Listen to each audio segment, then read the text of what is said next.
To order. First matter on the agenda is the consent agenda.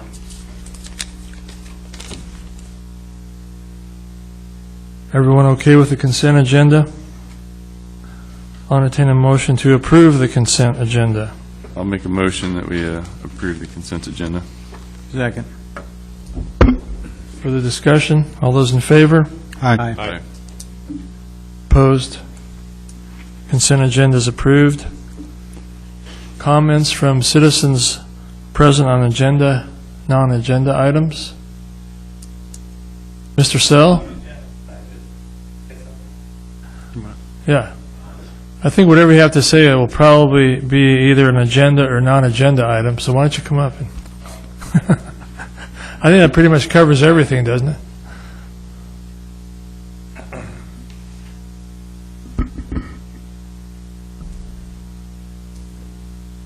Named Don Sell. These devils.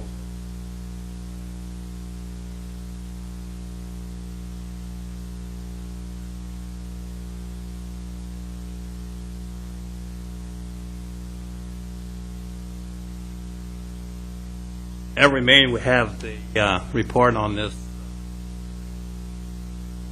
what's going on and how they're supposed to come to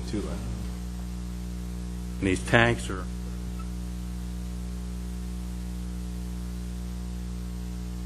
around the lake, what to do all the time. At Horseshoe Bay, something new's going on right down at the end of the lake. And I don't know the people. I know they don't live there, but they do come down during the summer. But a month ago, there's a backhoe in there, and they were digging, and now there's a concrete foundation or something going up. And I just wondered if the city or the lake, they know exactly the permit process that went through to get this type of construction going. And in 95 or 96, we moved down, that whole thing was just flooded. I mean, that, Horseshoe Bay, that is lake level. I think they have to actually almost walk their boats out of there for, to get out into the lake. But I just wonder if there's a process that the county has notified the people how they got that permit to do what they're doing down there. I don't know if it's a house, maybe it's I told my wife, well, maybe they're putting in a sand filter. But to me, sand filters and systems, they still need some type of an alternative drain field. And I don't want to take anything away from the owners, but I see in the city council, they're moving forward to this to the sewering of the lake or the checking of septic, and I just wondered on mine how this was all transferred from the county down to the city to the water district, how all this is tied in together. And also there's a new house being built on East Devil Lake. It's not on the lake side, it's just south of the road. And I just recall that one time we had a chain from the county, from Bill Zekon to Todd Post to the city, and Todd was a person that would check to see if it was affected wetlands or whatever process was used, and they all signed off on these various applications. And just sometimes I got an elephant memory, and sometimes I don't. But I'm sure that everyone on the panel here know the process that we have went through in the last, since 95, 96, since the big rains of this wetland fight, I saw the remodel of Tanger Outlet, 2-3 inches of mud on East Devils Lake Road. Most of that flowed back into Leisure Bay because of no process of following what was actually going on. And it's probably no one's fault. It was just a lack of common knowledge. So, set them a pace. I think you're doing a great job, and carry on. Thank you. Thank you, thank you, Don. Anyone else have any comment?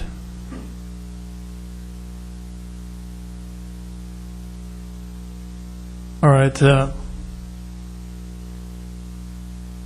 You know, to respond a little bit to what Don is saying, I mean, there is a process. We're not notified of every application for a building permit that occurs on the lake, but we are supposed to be notified. But if there's any application for any kind of variance from the normal requirements, and anything that looks halfway irregular, we're supposed to be notified and have an opportunity to comment on.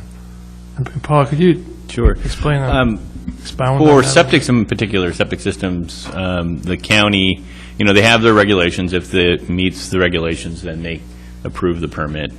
If it doesn't meet, then people can have petition to do a different system, of which then the county and actually the state has to hold a hearing. And the gentleman actually, and I don't want to talk about specific cases, but will come to the area and hold a hearing, notifying adjacent property owners of the hearing, and the hearing's actually held on the site where the proposed septic system is at.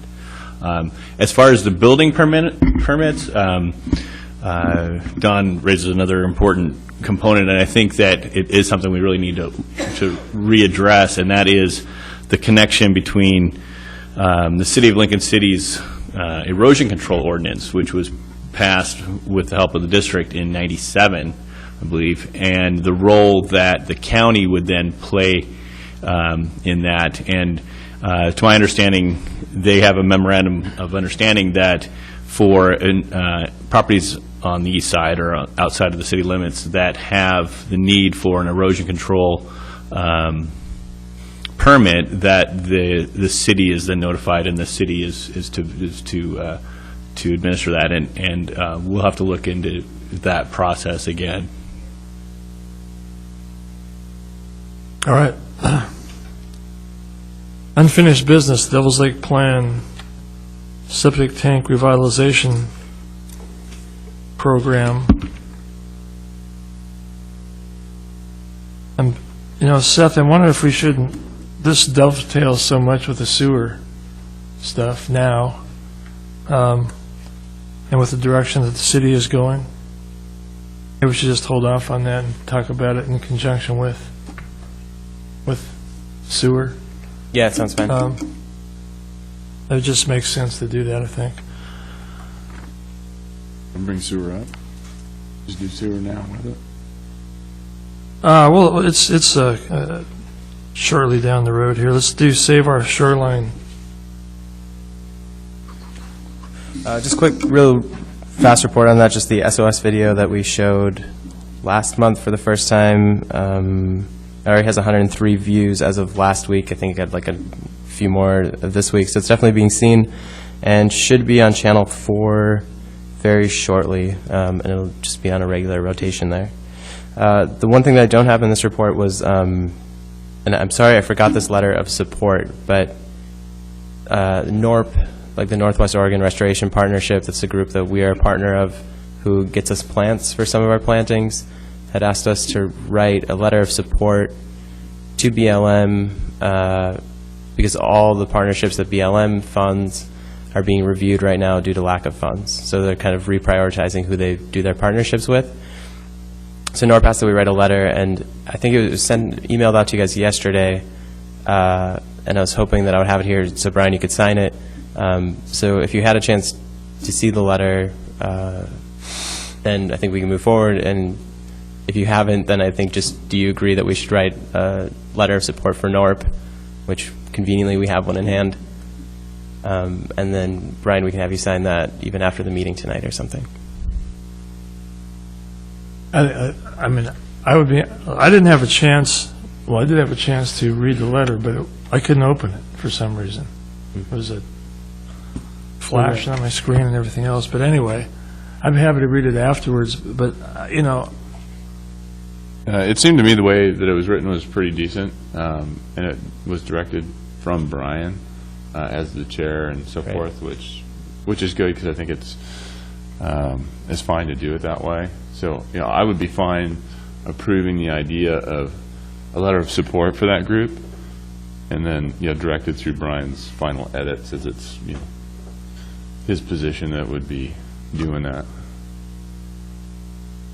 yeah, well, that's fine. I mean, I think it's better to get it off sooner rather than waiting till another meeting. That was one of your options, and I don't think we should do that, so. And I mean, I'd trust you to write the letter and sign it, but if you've done it that way, I'll review it, edit, and get it back to you, hopefully tomorrow. And we'll get it out. Yeah, that sounds great. Okay. Vegetation management.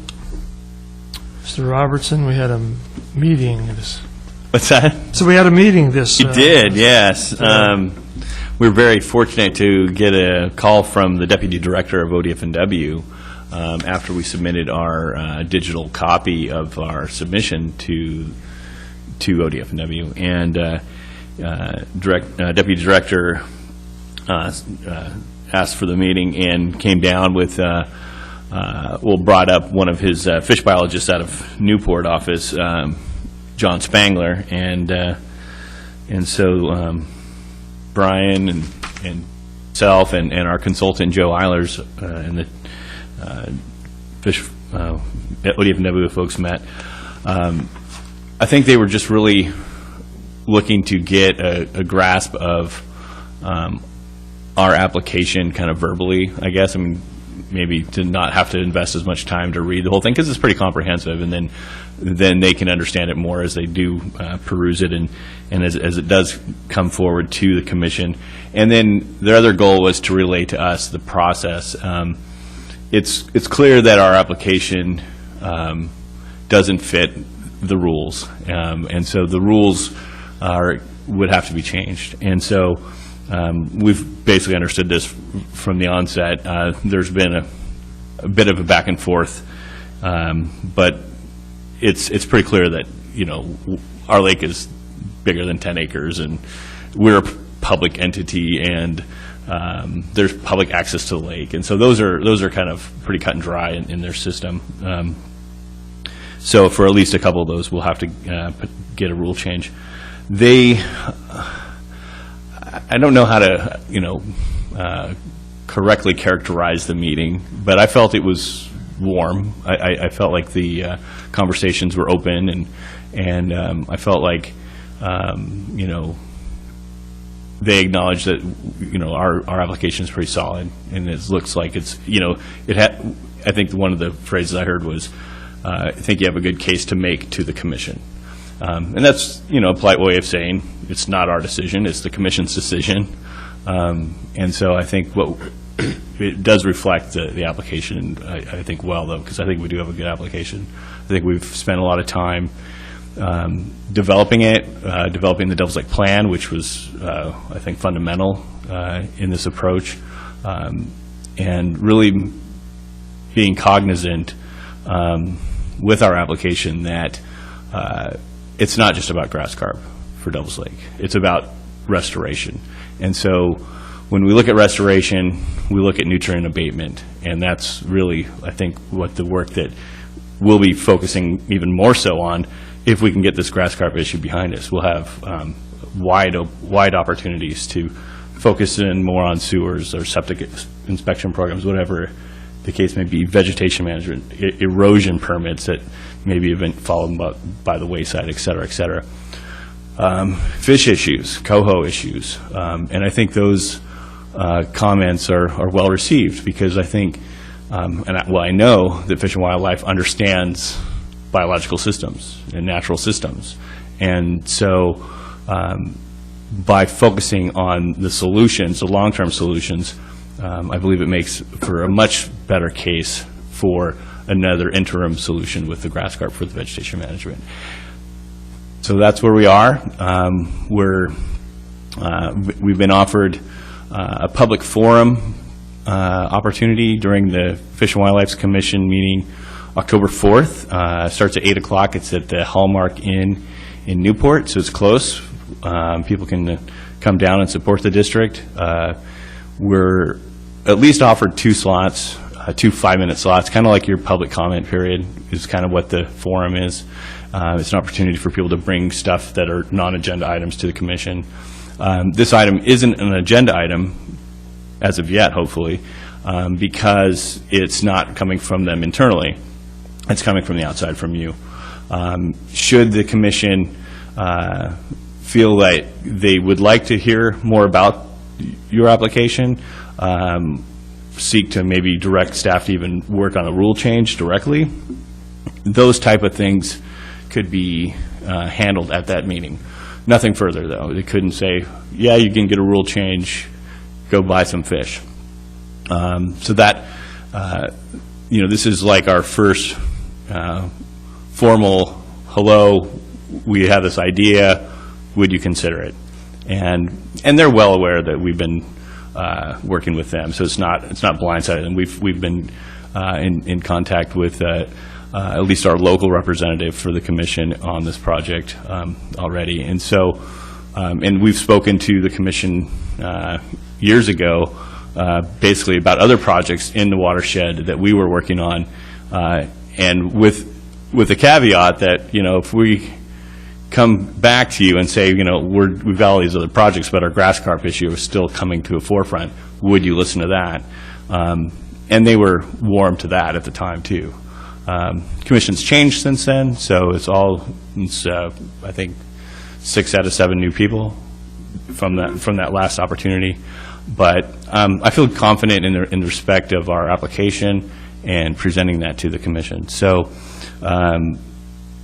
2, possibly 3 5-minute sessions. I would take one of those. Joe Eilers would take a second, and Brian, I think, offered to take a third if we can get that time. I would just introduce the subject, introduce the Devil's Lake Plan, the components that go into that, highlight the efforts that the district's already endeavored in, or the city has endeavored in, really focus on the long term. Joe would then introduce the actual technical side of the grass carp, the issue with coho interactions and weed infestations and exotic fish. That'll be the big focus. You're all aware of that, I think, pretty highly. And then Brian, I think, offering, if we can get his 5 minutes on the agenda too, or in the forum, basically, addressing some of the more economic, social components to, I think, our application, the needs of the community, reiterate the sewer line work, those type of items. And I think, we're going to have the, 100-page document there for them too. It's no small affair. So they'll have had time to review that. It's my hope, and I know yours, that they move this forward, and that will be what I think we'll find out shortly. As far as supporting the district, we've actually got about 103 plus kind of people, at least number now, on that grass carp survey that we sent out 2 months ago, 3 months ago now. Most of those people are willing to be contacted. We've got a listserv coming out September 21st that's going to focus on the grass carp issue. Just our Clearwater e-newsletter quarterly comes out. So we're going to address some of those opportunities to bring the awareness forward. Of course, we do have the support in writing from the City of Lincoln City's mayor, our Representative Gomberg, former Representative Gene Cowan, and the commissioners. So that's a nice footing again too, because we do have a social component to this, which I think speaks well to it. You have many of your government bodies in your jurisdiction supporting you. Those are the things that aid your application for sure. So October 4th, 8 o'clock is the start time. They figure the forum will be at about 9 o'clock. I intend to be there, fresh coffeed up at 7:30, obviously, and ready to meet with the commission, and I would invite all of you to come down and the public as well. Yeah, my understanding of what's happening on October 4th is that we're not on their agenda, but rather it's sort of like we're invited to come and speak in the more or less the public comment section, and just give some explanation of the program, which hopefully the commissioners will have at least read the application. But there's no action slated for the for their meeting, for the commission to act on the application. The thought at our meeting with Mr. Melcher was that the best case scenario would probably be that the commissioners would ask the staff to promulgate some draft rules that would meet our requirements. That's one thing. And in terms of my take on the meeting that we had with Kurt Melcher, he's the deputy director of Oregon Department of Fish and Wildlife. I think it was kind of a reconnaissance mission on his part to just hear what we had to offer. I don't know how much of the application he had read or not read. He asked a lot of good questions. He wasn't giving anything away. He didn't have anything to give away, really. That he doesn't have a vote on the commission. The commission, by the way, is made up of volunteer members who rotate on something like our board, and so he can't predict how they're going to receive any particular issue.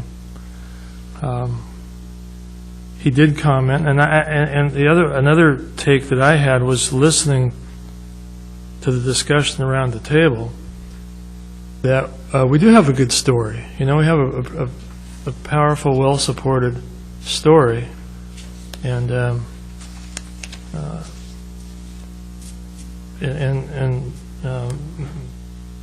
Melcher made a comment in that vein at the end, saying, that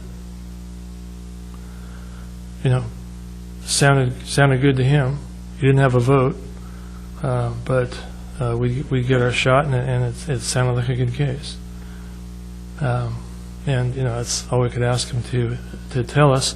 In terms of how much time we'll have, I think that's really up in the air, in terms of not just whether we might get 15 minutes, but I think you really didn't know. We might be able to we might get 10 minutes, we might get an hour. I mean, I don't think we'll get an hour, but he just didn't have any feel for how much the commission members or the chair, how long they wanted to spend listening to us. So I think we need to get that ironed out. I don't know when their agenda is published and what other topics they have. But well, part of the issue, I think, is how many other people show up for a public forum or request to be part of a public forum.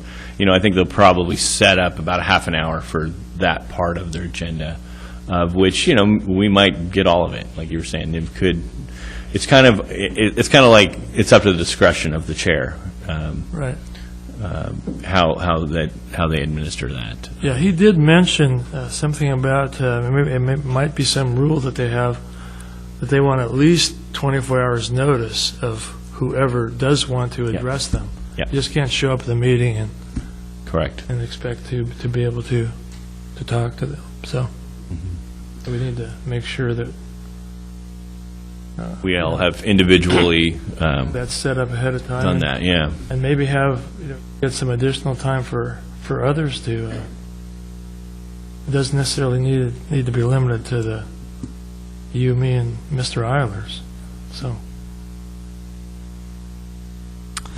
So any questions about the meeting or our application or where we're at with the grass carp application? I just have a question, just to clarify it in my mind. Okay, so this is a very initial step as far as they're considering it. There would, I take it, if they liked it, they would not make a decision then, would they? Would they have an additional meeting where they would have their scientists, et cetera, give whys and wherefores as to why they would deny it or allow it? Yes, absolutely. So they would like, if it were to move forward in our favor, they would likely direct staff to research this at full force, take all the time to review our application, certainly, look at grass carp as a whole with the state and start a process, of which, if they came back and they had that meeting, we would be able to provide additional comment too. The rulemaking process would, if they went and said, yeah, move this directly to we would like you to look at moving this into rulemaking. That's going to be a long process too. That's going to have a similar component, public hearings. That's what it's going to take. It's going to be the same application that we're going to present. I doubt there's any refinements, and maybe there will be. Who knows by then? But the application will stand on its own, and so that's what our goal was. It was to be prepared to win the battle at the first day, kind of thing, with the application, knowing that the process would be still extensive. Back in January, you'll remember there was talk about going in front of this wildlife review board. We were told originally that that's who we were to submit to first, and that that became not the process. And so this has become the process, or was to be the correct process in the first place, I think, as it were. So that in itself could be, would take time. They would have to ask that group to meet. It's kind of an advisory group. It comes in, looks at wildlife issues in relation to the rules, the integrity of wildlife. And there's some experts that sit on that, and then they may draw other experts in. They say, well, we'd like to have somebody on this here from this institute or something in that respect. All of that process then would come back to them for actual rule change. Very similar to like an ordinance through the city council or something. And if we get through that and we get a successful rule change, as you probably remember, there is a NOAA fishery component that could happen down the road too. ODF&W is handling this at the first stage. NOAA Fisheries did not want to be involved until the state made approval of this, because they, frankly, didn't want to waste their resources either, I think. So our application, though, still, I think, stands, as is. That's kind of, it wouldn't really change. I mean, it's the same argument, the same product. It would just have to go through their channels. And that can be a very long process, too, 18 months on its own. So, yeah, we're a long ways from where we were when we kind of started on this road. And I think, we're as prepared as we're going to be. The road is just, you just want to make sure you stay on the road at this point. And so the October 4th meeting can really, will open up that road further if the commission so chooses. Yeah, Noel, I think what happened here is we asked to be on their agenda, or to make our case, make our presentation, have our hearing, whatever you want to call it, at their October 4 meeting, because it was in Newport. And as I understand it, the next meeting was scheduled for January in Portland.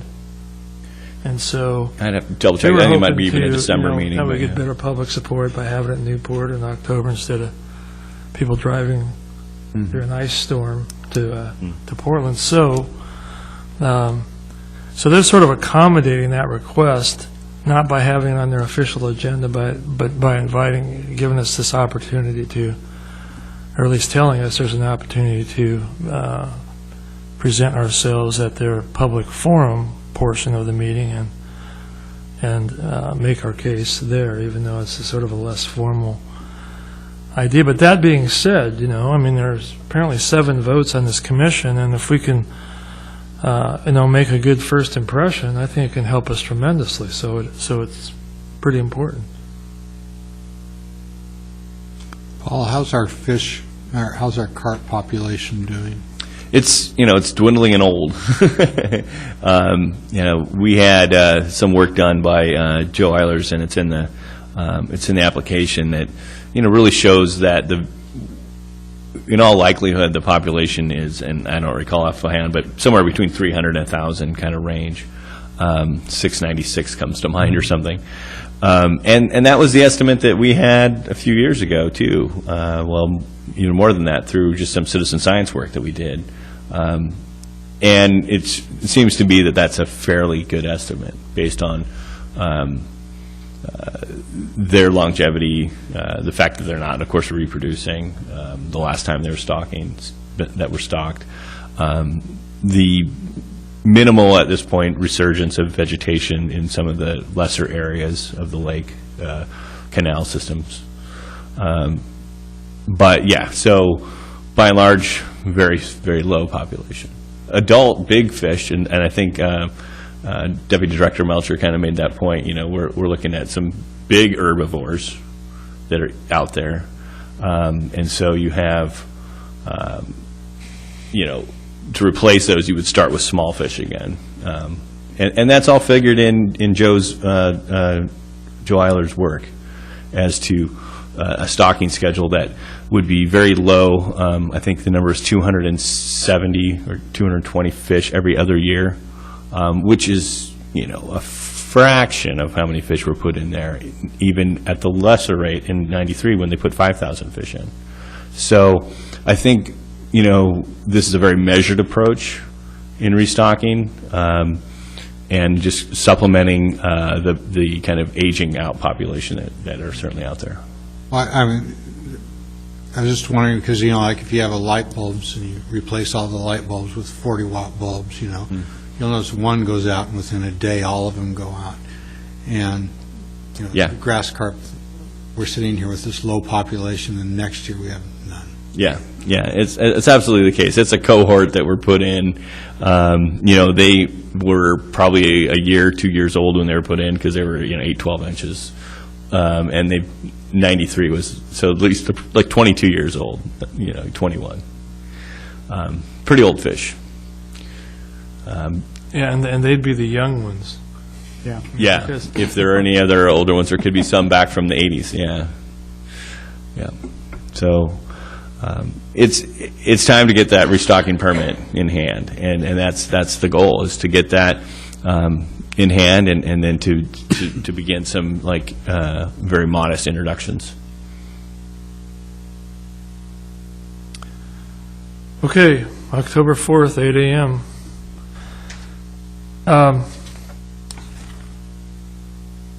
Let's see.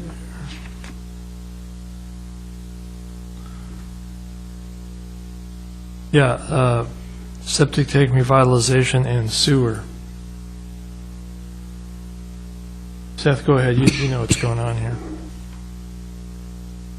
So there's certainly been some momentum and progress in the last month. I think something that's been on the back burner for a while, it's finally out on the front burner.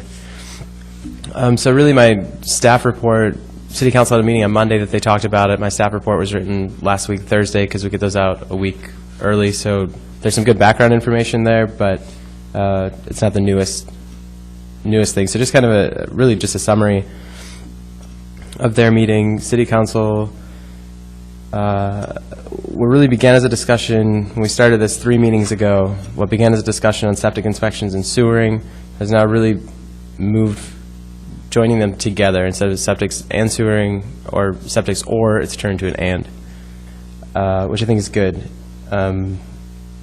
But however, sewering is definitely the priority, and then potentially implementing a septic inspection program if sewering is not successful.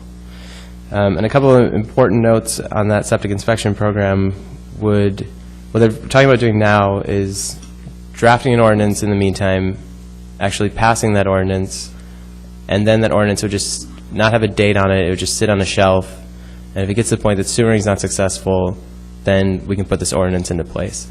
Two big things about the ordinance. One is the septic, what the inspection would be. There seemed to be some consensus that we do an actual adequate inspection. So it wouldn't be that scratch or stomp and sniff kind of inspection. It would actually be an adequate inspection. I think the first important note was just that it would be implemented later, so I kind of touched on that. That being said, I think what we need to talk about tonight, or what I need to hear from you guys tonight, is on sewers. So the city had requested information from E1, and those are those pumps, the pumps that Brian's using for his LID, about what the cost might be for extending those around the lake. The city then subsequently took that and created an estimated cost of about $4.6 million, which would create a backbone system around Devil's Lake.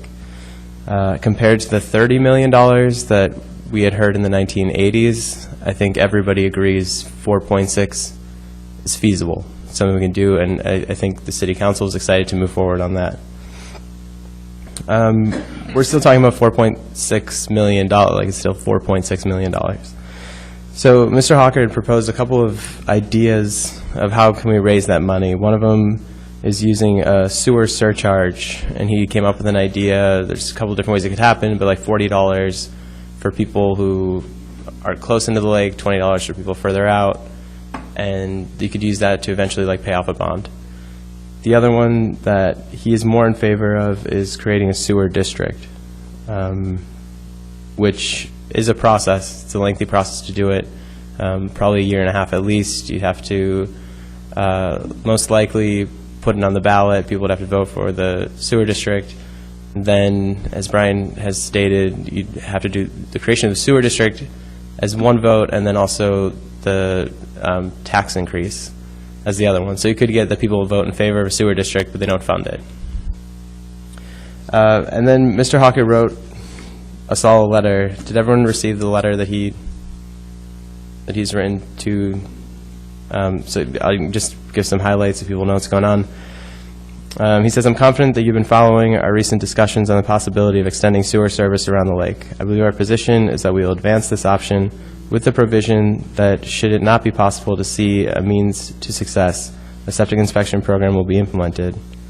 The change in direction was due to recognition that new technology has made the economically realistic to accomplish. Our concept estimate is $4.6 million to provide a backbone sewer system. As you might imagine, designing, building, and funding such a project will not be easy or without controversy. In order for this to advance, we need the strong support of a number of agencies and governments. Number one, we need your strong support and active participation. The city is looking for your strong endorsement, partnership, and participation in this endeavor. So, Brian, you had responded with a letter. I've talked with you, David, a little bit about this, but otherwise, I mean, it's really your guys' opportunity to talk about what's happened in the last month. So, I guess my position on it is, when we talked about, replicating the LID and looking for those clusters, I mean, it goes hand in hand, right? And if we can replicate that across the east side of the lake, then, it's the right thing to do for the watershed to get that nutrient out. And it would be a big win for the nutrient abatement in the watershed. So, I would probably lean towards putting the sanitation district or sewer district or whatever you want to call it in place to then do a bond measure or fund it from that side. I think what Brian was saying in his notes is that if it's a surcharge and you have a vacant lot and you're not getting water then you're going to get the benefit without paying into it, because there's no way to surcharge you. So, I look at it and, yes, it affects me, and I think it's, I'm willing to do it if it's, the right thing to do and it's feasible and people are willing to go after it. I think it's definitely the right way to go. And I think you can add a lot to helping get that ball rolling. I'm not sure if I totally understood. So you do want to do a sewer district? So I think the sewer district approach is the right way to go first. Okay. I agree with Mr. Hawker, and I think maybe most of us would, that, if we go through and we do a septic tank inspection, whether it's on the east side or the west side, if we do that, the tanks get fixed, people aren't going to be ready to or willing or happy about sewer following. So really, sewer has to take the lead with a fallback of the septic tank inspection. So if sewer can get through, it's definitely the way to go, right? Yeah, I mean, that's the first question is, what's the relationship between septic inspections and an effort to sewer the lake? And I think Mr. Hawker and the direction of the city council is absolutely right that with sewering having developed quite a bit of momentum, we need to go that direction. And if you're going around inspecting people and telling them they got to put in a $20,000, or some of them, that they've got to put in a $20,000 system sooner rather than later, you're gonna lose a lot of support for then having to substitute for that new system a sewer 2 or 3 years later. So conversely, I guess if you want to call it that, the stick and part of it's a fair issue that if we do have, if the approach that we take is to try to form a sewer district, and that's defeated, then we're not going to have any other option but to head down the inspection path, and then I suppose if we find clusters that are old and decrepit and need replacement, well, we might be back to some kind of serial LID process like we thought we were looking at earlier. So, but the new development is that this has so much momentum at the city. The sewering of the lake, the whole lake, has so much momentum at the city level that of course we got to put that on the front burner and put, I think, our septic inspection ordinance idea on the back burner and see how the sewering of the lake plays out. And I really think what we need, the next step should be a workshop with the city council like we had on the septic inspection ordinance.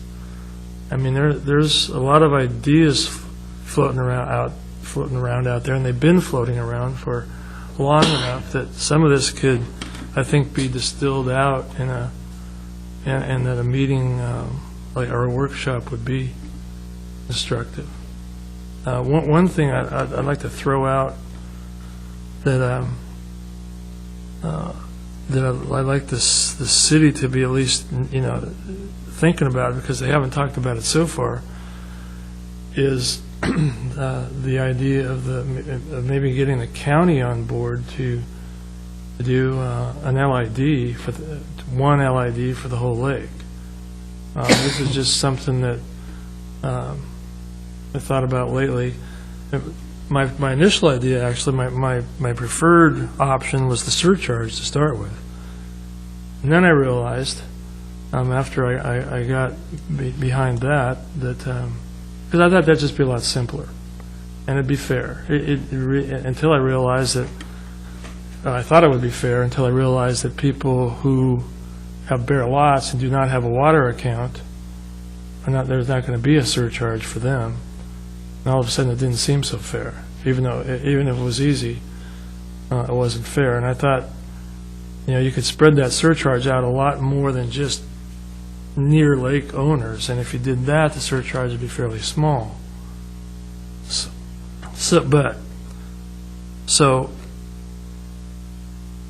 the sewer district idea having taken the upper hand in my mind, I thought, well, what are the difference between that and a local improvement district?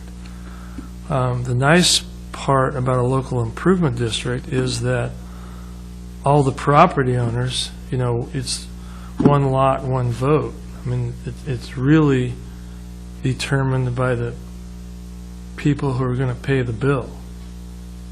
And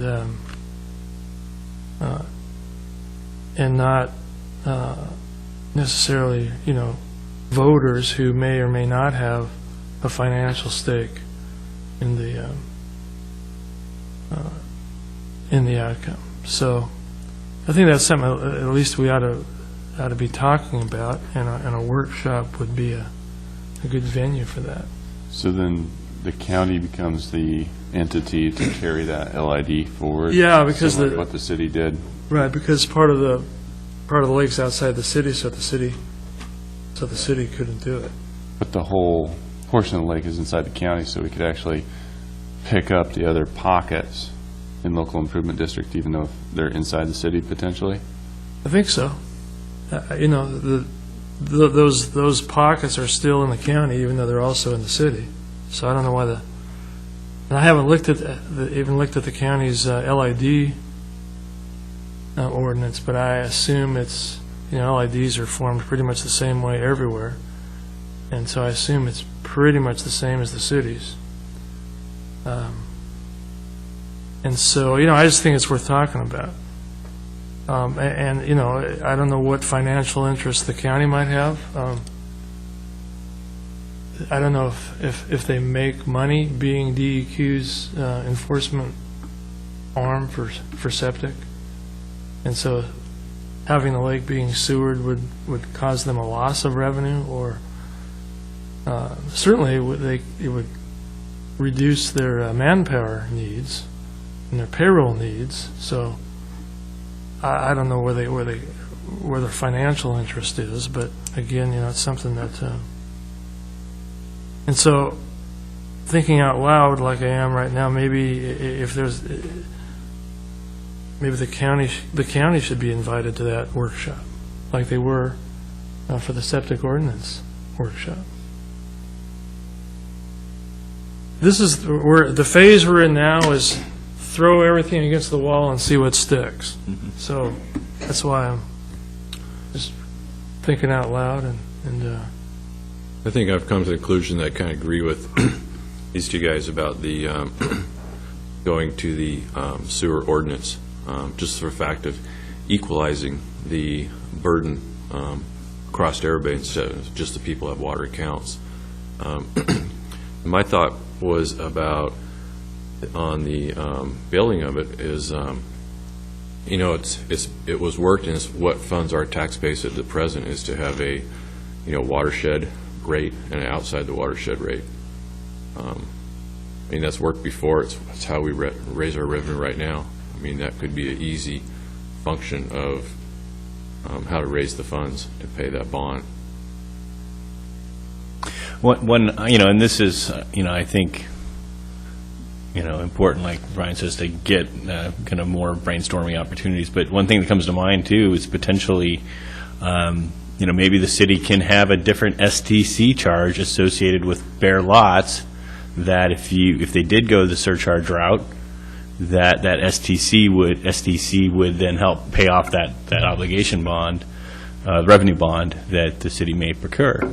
So there might be some options there too, to make it fair, because I got Brian's email today too, and it was like, oh yeah, that's a really good point about the bare lots, and so how do we address that? And there may be a good venue for that, to do that, even with the other route. I think it's good to just keep it all kind of open. My thought was that if somebody owns a few bare lots and they don't develop them for 20 years, they don't pay a nickel into it. Mm-hmm. But yet, in 20 years, the lake might be so developed, their property's worth a tremendous amount of money at that point. So they're getting that benefit, and sure, they have to pay a little heavier SDC charge at that point, but they're getting far greater benefit than that, probably that extra bill's going to incur on them, I would think. Whereas, if you had a small assessment on your property tax statement, everybody had it, everybody's kicking in, I think that's why it passed before, is because everybody was chipping in a little tiny bit to fund this, because everybody's getting benefit out of it one way or another. And I think the local improvement district does that just as effectively.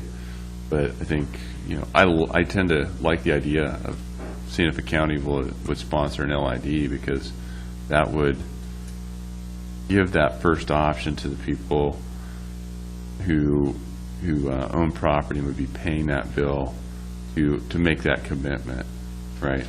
Before, doing a sewer district where anybody who lived in the area could, vote to create one and impose on a group of people.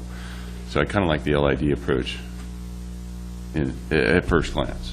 But I guess my thought is, it was we got through our little LID, but it was still, we got through, but I think without the pavement, it would have been a really tough sell. And I think it might be a tough sell around the entire lake on LID versus, the city running with it, but it's just my thought. So Brian, on those vacant lots, that wouldn't be paying anything in because they didn't have water, couldn't you monetize that at the point that they did start to develop that lot? Couldn't they make up the back payments, be a part of their? Yeah, and I was thinking maybe the way, like I suggested in the email, maybe the way to do that would be that if they weren't surcharged because they didn't have a water account, that they'd make that up, that they'd be assessed a higher SDC. But, talk is cheap, and I don't know how easy it is for the city to do that, to do that differential SDC. I presume, I'm sure it'd be legal, but, and it should, I don't know if it'd be that difficult, because it'd be pretty easy to tell a lot that had a water account from one that didn't. So I don't know, if it'd be that difficult. But then you still have Randy's point that, okay, what if that person just sits on that property for 20 years, never wants to develop it, and so they haven't paid the surcharge, and they don't have to, they don't pay the SDC because they're not developing it. Property's going up in value anyway, and they're getting the benefit, but not the. Yeah, but at the point that anybody developed it, regardless how many times it changed hands, you would collect that monthly stipend. I think ultimately it would become a liability on the lot when Yeah, it would go to I sell. mean, On Anchor, my house going was to happen. sewered, and I had it was tied up on that Sewer lien. sewering, yeah.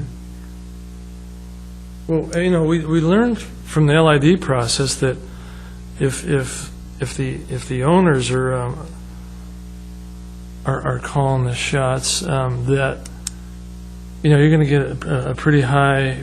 Well, I'm not sure how much you can extrapolate from our. We know that in our situation, we got a 70% approval from a decision body made up of the landowners within the district, and I had my finger pretty close on the issue of how many were influenced by the benefit of paving and how many weren't, and everybody did like the paving idea. I don't think that was a deal maker or a deal breaker for very many. I might be wrong about that, but I don't think so. I didn't get that. So, I think the difficulty from the DLWID's perspective would be that, I've seen our role. Mr. Hawker's asking, well, what's your role going to be? How are you going to help? And I think, we've already done the public education on an LID, and it's pretty much the same process, just expanded. It's just going to be addressing more people. So I think we could take that role, difficulty is there are a lot of landowners out there, we're talking about this size of an LID, a lot of people to address, a lot of people whose signatures you have to get on a, 51% of whose signatures you need to get on a petition. And if we took that role, it'd be quite a bit of work. So, I mean, that'd be part of something we could discuss in a workshop, how much of that's going to be our responsibility if the city likes the idea of involving the county. Paul, that lake up near Seattle that we're kind of using as a model that they sewered, what did they use as a financing vehicle there? Do you know? I don't offhand, no. We're going to copy their system. Yeah, Maybe something we can look into, though. copy their finance. So I think the important thing is as a board, are we willing to support moving forward with sewer first, inspection second, and, doing what we can to support, throwing a workshop together and getting behind the concept. I like the fact that, out of Monday's meeting, they're willing to do the more detailed inspections, because to me that was really important, that the adequate inspection was part of that, part of that program. The dye test just was a non-starter for me, so I'm very happy to know that the adequate inspection's back on the table. And I think, with that as a fallback, I can personally support it. That's the consensus of the board, isn't it? Right? Yeah, absolutely. Yeah. So there you have it. I think would it also be the consensus that we should ask our manager to see if he could set up a workshop with the city. If you authorize me to, I'll send off an email floating the idea of the county LID, so that that's that option is in people's minds when we have the workshop to be discussed. Yeah, I mean, I'd be happy to do that for you, or if your board wants to, move you forward on that too. Some of the considerations we want to look at are what roles we can play too. As far as like advocating for a sewer district, that may be something we're precluded from, just from a government entity trying to create another tax. I mean, I think there may be some rules that we have to look at, and Brian, you may know offhand if that's the case, but it's just things that we want to be cognizant of is what roles we can play and can't play. Oh, I don't know that's not a concern to me. I don't think there's anything that we have to worry about. Well, I mean, what are you thinking about? Just the using the district's funds to basically be doing lobbying for the passing of a sewer district. Well, I mean, that's what the city's doing. They're proposing that as an option at some point. I mean, when they want to put that on a ballot. I just want to be clear with like SDAO and knowing ahead of time so that we don't commit to things that we can't do. I think it's a good point once you look into it. Yeah. And let's see where we're at. And, I think either LID or sewer district, sanitation district, we're going to have to get members of the landowners that are going to be involved in that to create some kind of committee and have a body put together to really push it forward as well, that's outside of either one of our two groups, get those stakeholders involved. So, it's not going to be, I don't see it as being just the county, the city, and us, right? I see it county, city, us, and stakeholders, representatives, so. It is kind of cause to move towards the surcharge, too. The surcharge, to me, was a simple plan, and I think some of the merit that it has is that it is simple. It is something the city could implement more or less directly. It has the benefit of being applied at a time when interest rates are low. 2-3 years down the road, people are looking to actually get the money to do this, if that's were the case, I mean, if you go to ballots and, it could be 3 years, 2-3 years. I don't think that's beyond the realm versus a surcharge that could be started, I don't know, a couple months from now. And the interest rates being low as they are, it may be a cheaper experiment. And one of the thoughts that came to my mind is, okay, saving money is good, right? And Mr. Hawker, I think, brought up some good points about, the tax liability. Like if you're paying taxes, you could have those be deductible. If it's a general obligation bond, your rates could be lower than a revenue bond, which would be based on the surcharge. I thought those are some good points. The third point was he felt that a sewer district would have an easier time getting grants. Right, absolutely, yeah. But one of the things that I just reflecting on that though is, okay, the timing. Can you get something done now at an interest rate that's more or less going to be what you might get with the general obligation bond? Can the district, and this is where I think our role could really be strong in, can we advocate, look for grants and for ourselves, for the city, and even apply? And I don't necessarily discount the comment that the city is less likely to get a grant than, say, a sewer district, but that there is also further down the road, considerably much further down the road. You look at granting opportunities after you form a district, which maybe you got the district form in March or something, and you're just kind of moving the dial further and further. And it gets kind of at the final point is it better, cheaper to get the lake fixed sooner than even 2 or 3 years? Because really, when you're looking at that improvement, it's going to take time to take root. And, somebody's grandchild that inherits that property might have been like, well, why did they spend the money 3 years before? Come on, let's move it along. We're getting closer and closer to the point where the lake is finally, getting, less impacted by the nutrients. So looking at the economic benefit by doing something earlier because of the real environmental gain, I think that's something that we should consider, because time does matter on an environmental scale too. I see merits in all sorts of things. I do see the merit in the surcharge, though, for the simplicity.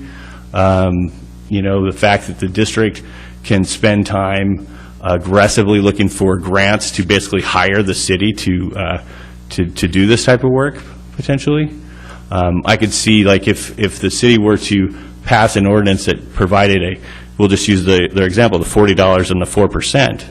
So you got $40 and 4%. That's what the city's committed to doing. And yet we go to a funding entity and say, what if we could bring that down to $30 and 3%, or $20 and 2%, and really aggressively try to do that. And being a listed water body on the 303D list, having DEQ working on TMDLs in our watershed currently, not specifically Devil's Lake, but that's impacted, and they're very well aware of Devil's Lake being a 303D listed water body. We are, working with them on their TMDL all the time. That, I think, is benefits us, those connections, and they could be influential in some of their monies would be coming through them anyhow. 319 money coming through DEQ anyhow. So I just feel like there's probably a window of aggressive. So Paul, I don't think any of us are saying no, don't do that. Right. We're just all throwing stuff up against the wall, saying here are the things that we all know that we have to look at, and we're going to have to do the analysis and see what does have the best return on investment, what does have the quickest time turnaround, and then make those decisions with the information in front of us so that we can know what the best approach is. You can do things fast, cheap, and good. You can't do all three at the same time. Right? Well, and I'm just trying to get some of these other thoughts out too, because I don't want the surcharge, frankly, to get lost in the equation. I think it has extraordinary value. It's a tool that they kind of brought forward on as far as doing the septic inspection ordinance, that's the first time we heard of the surcharge idea. And at that point, I was like, wow, that's great. You can do that? And that was news. That came out of our last workshop on this, requiring an inspection or pay a surcharge. And so this is just kind of an extension of that, where, you're actually funding a solution through the surcharge. I hear you. Paul, I agree with you. Time really is of essence here, and we can't afford to take the amount of time that we've taken on our septic inspections. And, the economy is getting quite a bit better. We're getting a lot more people moving into the area. It's going to put a lot more pressure on the ecosystems there, and interest rates will be rising. I think, what would do us really well is an aggressive approach and also a public education approach as well, so we can get it handled as quickly as possible. I mean, it's a great, unique opportunity we have, so that's my 2 cents. If I'm going to be doing an email to the city council and the city manager anyway, why don't I just ask for the workshop as part of it? That'd be great. Yeah, I'm for it as long as we step on the gas. And I think that's all we can do now. I mean, I think it's sort of, I don't want to cut anybody off, but I think that's the furthest we can go at this point. We've been invited by the city to sit to this. They want to know what role we're going to take, and I want to know what role we can take, what they would find valuable, what's within our means, and so let's just ask them. Just sit down and flesh that out.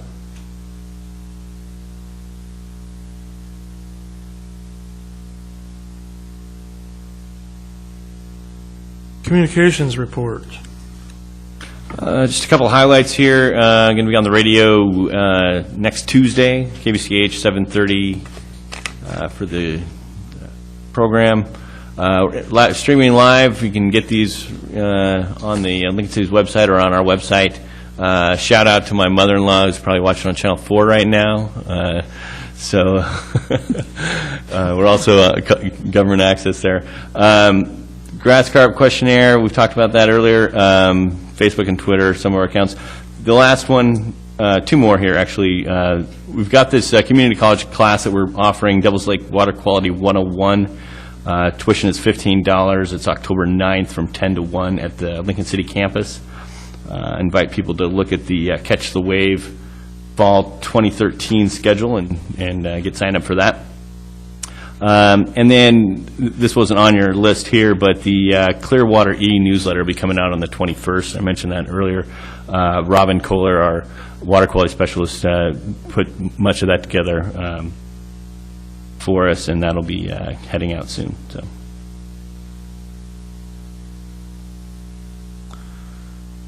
Okay. Safety report is no safety report. Yeah, just a couple add-ons. We did get a letter from the actual facility where NORP actually has their one of their their nursery, and just some of the issues, security and safety issues around that facility. It's a juvenile delinquent house basically for young men. Is where the site is, and so we had some information about that. So it's very rare that we go up there, but on occasion we'll go up there for trainings, things like that. So I just point that out as both members of staff have reviewed that and would comply with those issues. The Mid-Coast So got an email a couple days ago. Bacterial Technical Working Group will be meeting September 17th. So that'll be the first meeting that we've had in a couple 3 months here now. So that will begin those load duration curve evaluations that we talked about last time. And then the larger stakeholder group meets, I think, October 16th or 17th or something. It's actually a conflict with the Oregon Lake Association meeting, so I won't be able to attend that, but maybe Seth would be able to go to that as our substitute.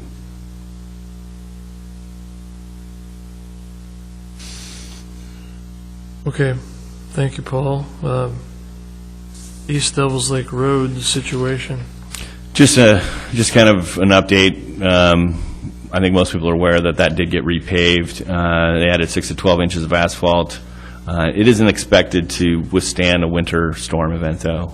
They expect that to flood in the winter, even with the investment that they made. If you drive over it right now, you'll see that it's 2 or 3 inches from the asphalt. So that stream is there. It's going to be there bigger in a few months' time. So. Will it help for next year, though? Sorry? After the rainy season, will it? Yeah. I mean, I think what one of the gentlemen at the county told me was that, it's not expected to alleviate the winter, but certainly the spring, summer, fall, which now have had become almost a year-round event. So yeah, it's certainly an improvement. And then, of course, short-term, because it will sink again. It already is certainly beginning to sink. Just gravity is going to take care of that. But Salmon Drift Creek Watershed Council is still active. They still have,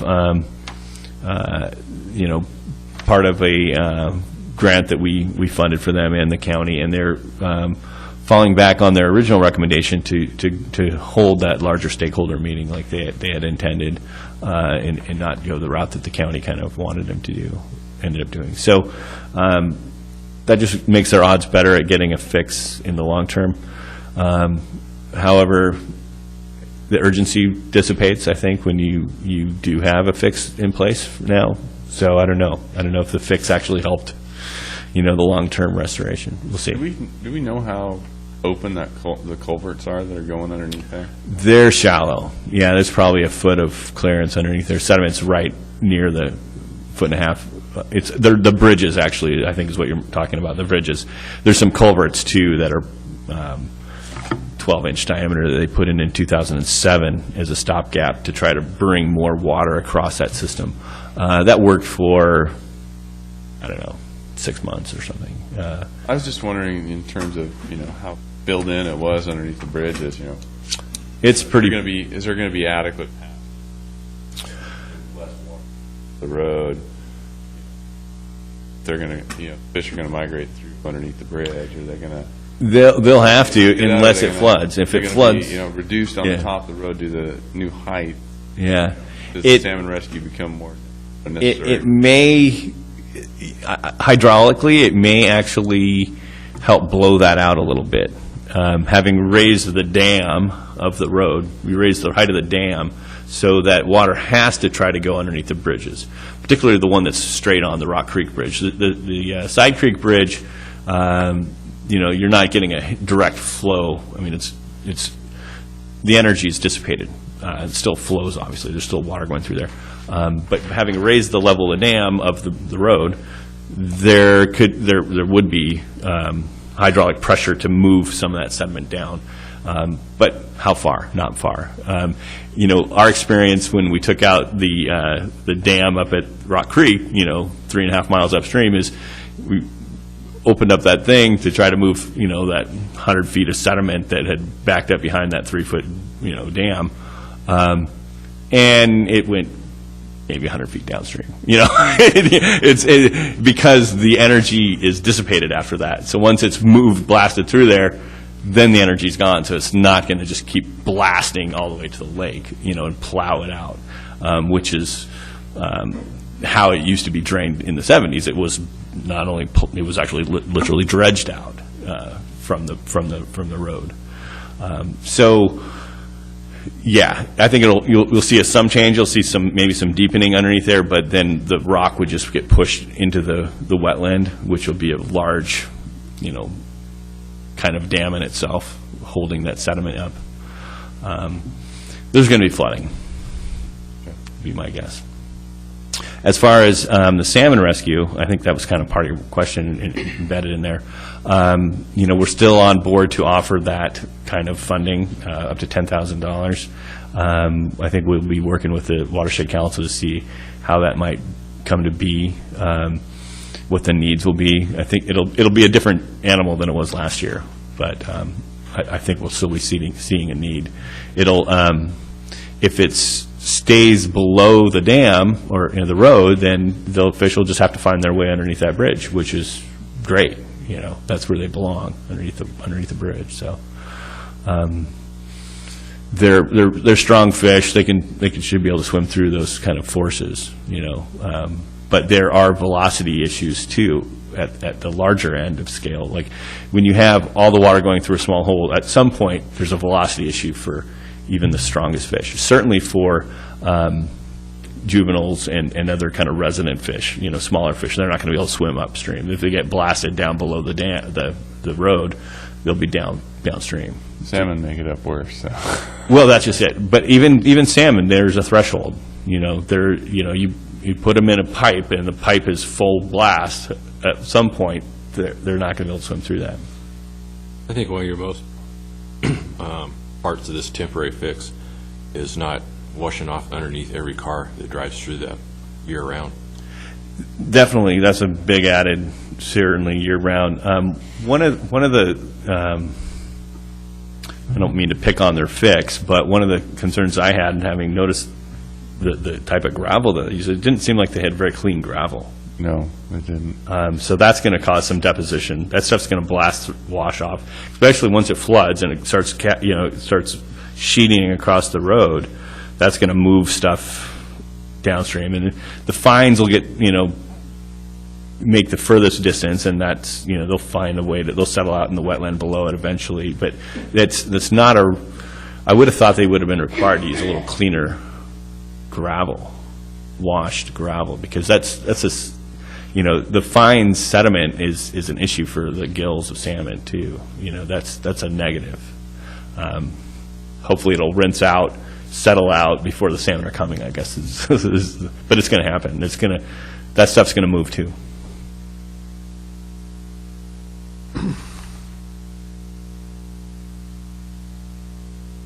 Let's see. Policy updates, nothing to report. You're going to try to get them done by January, right? Correct. Water quality monitoring.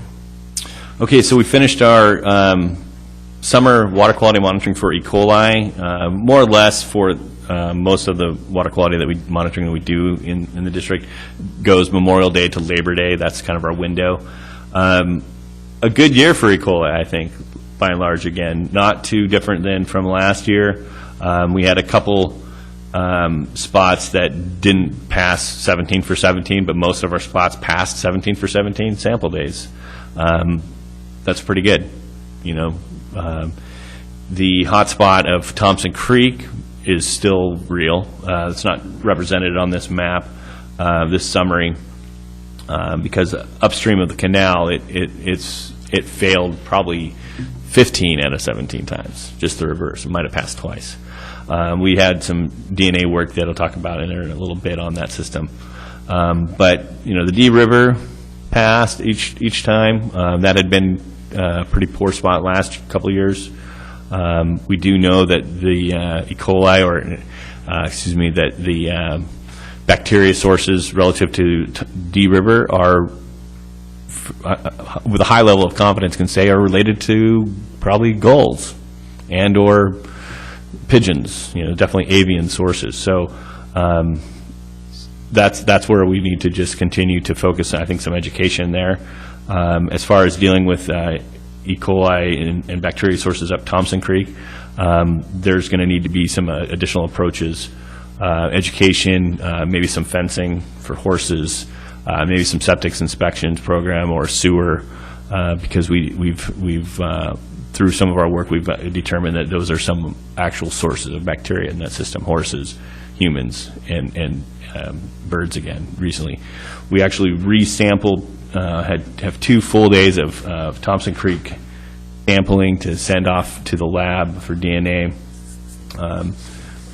Probably get that done next week. They were on vacation over this last week, So my email that I got back from the gentleman, just to confirm the prices, I think we're looking at $220 per sample, which I think it's jumping forward. We'll get back to the HABs thing here, but $220 is what we paid last time. We've got 6 actual sample sites. They're showing on your little graph there. There's a chart or an aerial from 2005. It shows the land use and where those samples are. And then also on the next page, the LiDAR shows kind of the a little bit better the basin, how the basin, the drainage looks for that system. But so we've got those in the freezer. They're ready to go up. It'll help confirm, deny what we do know already. It's be additional information relative to what sources or bacteria are coming from. I applaud the district on this endeavor. I think it's vitally important to actually understand the sources as far as how you look at implementation to resolve them. This system is actually listed on the 303D list for bacteria. So this is a fight that is a good fight to have, to determine. So the last thing on the water quality monitoring is the harmful algal blooms. We had a kind of lake-wide advisory really began in the beginning of August there. It continues on to currently. We'll continue to sample that and post that information around the lake on the website through our listserv until that has subsided. And so we'll be sampling each week is what the direction I've got right now. I would like to maybe get maybe some feedback on that. We've been spending a fair amount of money to do that. Our original plan was every other week. I think given that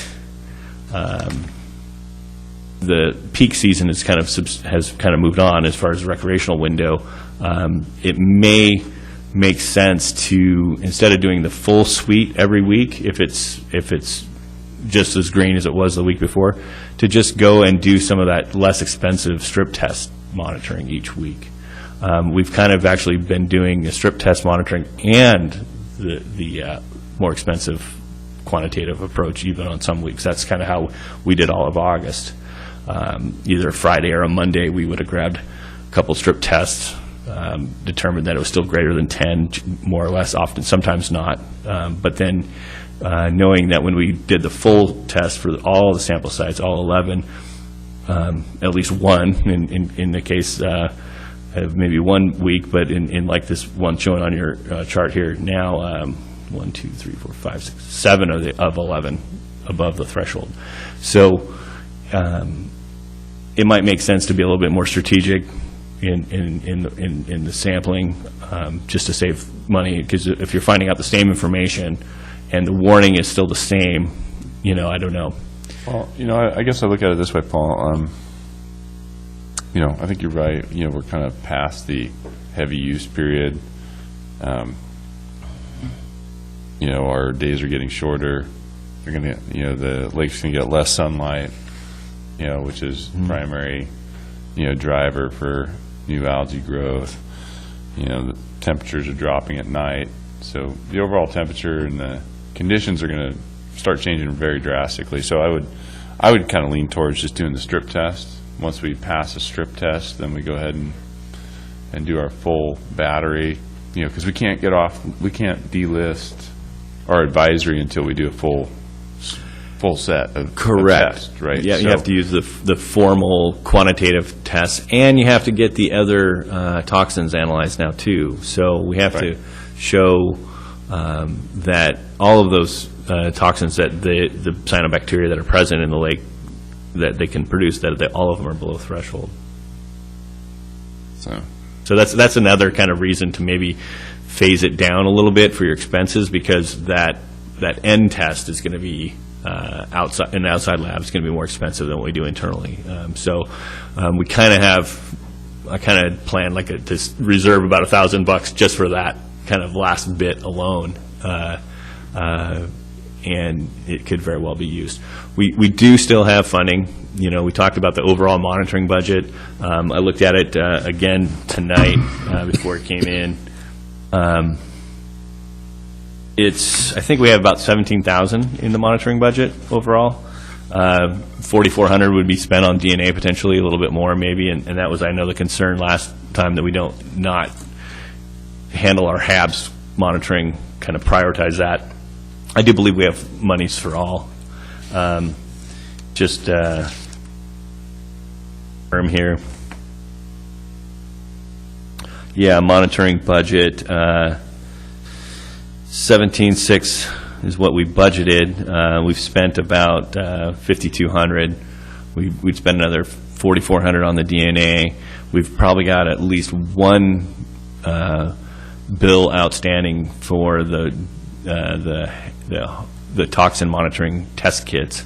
That's, you know, there's another $500 already spent. So, you know, So you got about $7K left. Less than that. yeah, we'll say 9. 10, yeah, about 7. Yeah, about 7. Of which, you know, I think, you know, we projected that we'd spend, say, 3,100 on E. coli. Well, we're going to spend more like 1,500. You know, you know, like I said, I think we thought we'd spend $3,000 on the cyanobacteria. So far, we've spent over 2,000 plus another 500. So we've got about 2,600 there, and we haven't done the big test yet. So, you know, we're getting close. We have enough of the strip test to kind of stay with some pretty, you know, some level of monitoring. Maybe do, you know, my goal was to do at least the worst shoreline and the worst mid-lake sample sites. And just keep those alive as far as the monitoring. The other thing is the strip test kits that we have. They're going to expire in May anyhow, so it makes sense to use those up. Because by May, you know, you'd be looking at not a monitoring season again. You know, but Well, you're saying the strip test is informative enough to tell you when you need to do the big test. yeah. So It basically. I think that's all we need to know. I think it's a good way to move forward, kind of in general. Yeah. You should at least feel like you've got a shot at passing before you waste the bullets. Yes. Right. Yeah. Question is you're strip testing every Wednesday now. You're going to start doing that. Yeah, that's- Okay, once you look like everything's below the threshold, when would you go back to the full quantity of testing? Would that be the same day, or would you wait a week? Well, it would take probably, well, there's a couple ways you could do it. If you did all your grabs for all the samples that you'd want to test and only did a couple with the strip test, you could potentially, if you pass those strip tests, you could go out and start the actual large-scale testing analysis that afternoon. You're going to be there till 7, 8 o'clock versus 6 o'clock kind of thing. You're setting yourself back an hour and a half or so. Yeah, I think listening to you, it seems like it'll be an objective call by you when you're out in the field, right? Yeah. You know, I'm fine with an approach where, you know, even if we pass the strip test, we wait a week, and second week we pass better, then we go ahead if we want to be really safe in terms of when we want to have that big expenditure. You know, if we want to protect, you know, the possibility for, you know, for that to be effective and be a one shot and we're done.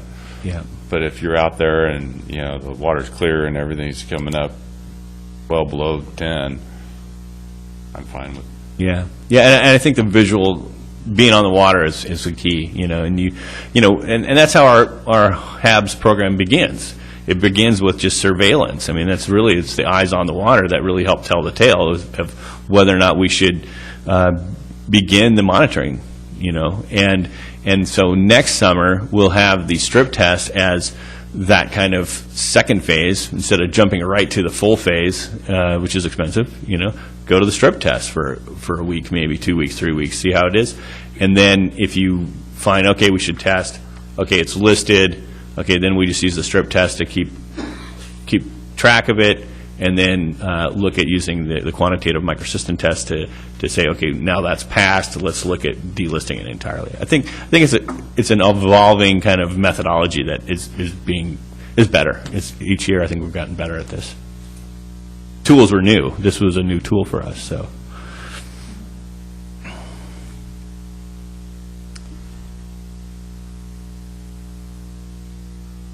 So that's what I'll do then. If that's the direction. Just move to the strip test, keep the eyes on the water, and as soon as we get clear on that, if it makes sense and have a high probability, we could get them shipped out that same day potentially.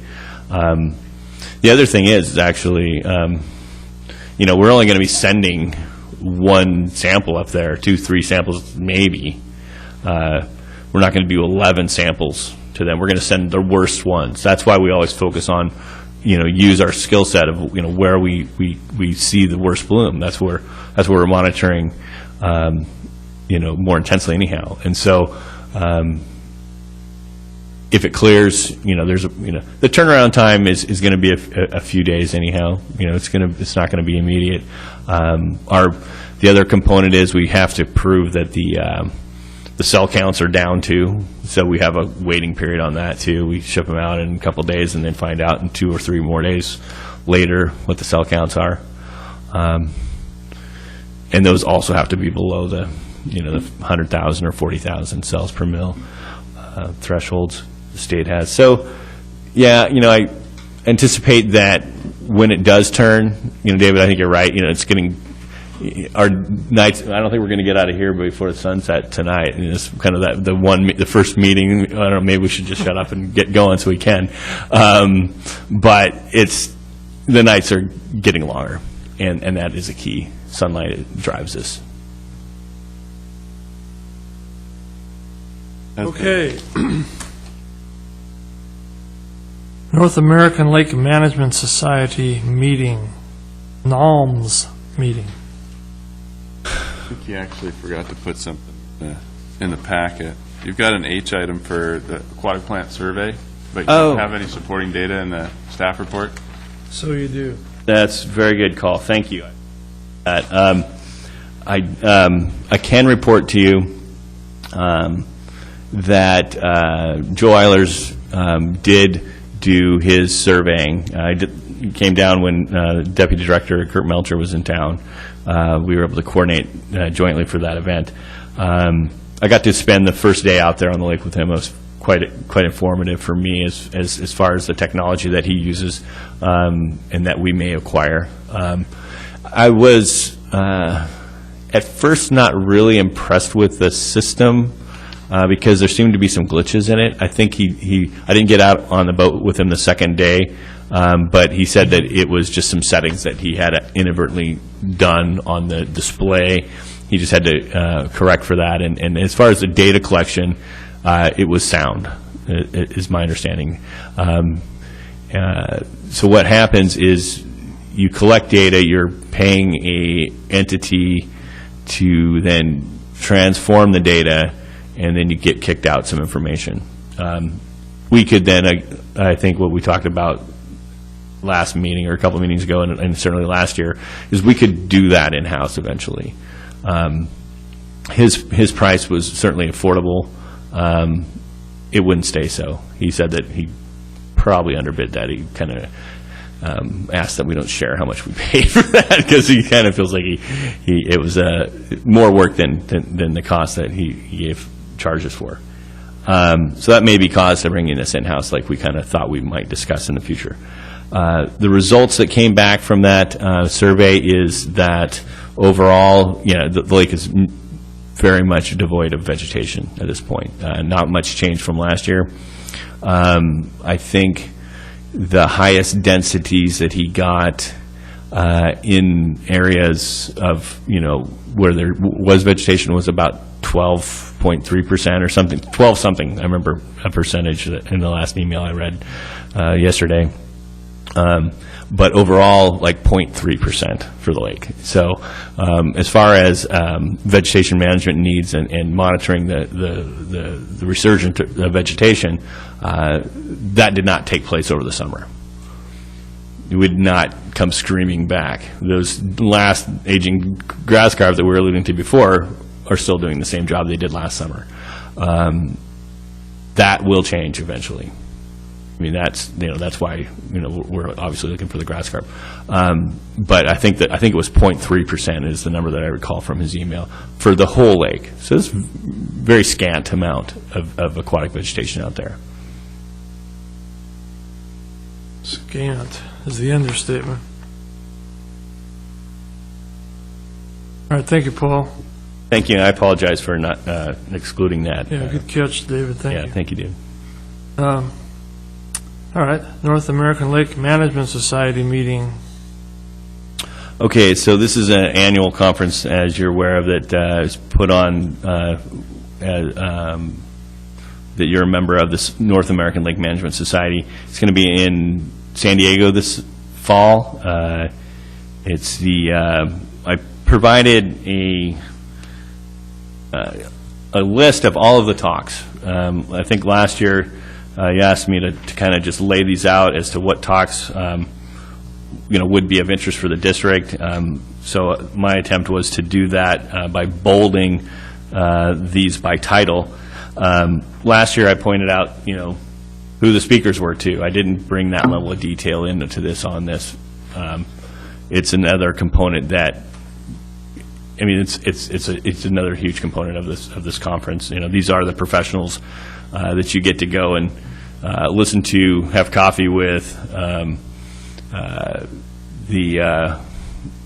of the gentlemen that works up at Lake Oswego, he's like, this is, you get to talk with the most highly renowned lake scientists in North America for free, basically. Or once you're there, it's like you get to have these dialogues, and people are happy to do it. People are happy to discuss, and they want to hear about your lake and the issues you're working on and that sort of thing. It is about sharing. It seems robust to go through this line by line, I think, but I'm happy to do that. It's the full copy of this is 18 pages. I think I got it down to like 6 or 7 by just listing the title. But harmful algal blooms. Can I seminar. help you for a second, Paul? Sure. I do find that I appreciate you bolding out the things that are interesting, and I agree with the ones that you've highlighted. But I do see a challenge here, and in reading through this and realizing that what I'm seeing here in session A1, A2, A3, A4, etc., are concurrent sessions that are going on. I see at least 2 work streams of discussions that would benefit our organization. And before you kind of go through this, I just wanted to float the idea of support for you going down to it first, and second, taking a second perspective and seeing if it would be appropriate for a director to go down to the conference as well, to kind of have our side of the table have some visibility into other people who are managing watersheds and lake expertise out there, so that we can have a kind of a 2-pronged approach to getting the best amount of data out of the conference, as well as having a different perspective on the conference, a perspective from this side, as well as your scientific side, but more just to kind of give us the opportunity to kind of do some of these parallel interactions. So, but I do appreciate much better presentation in terms of highlighting what you think is important to the district that's going to be presented during the conference.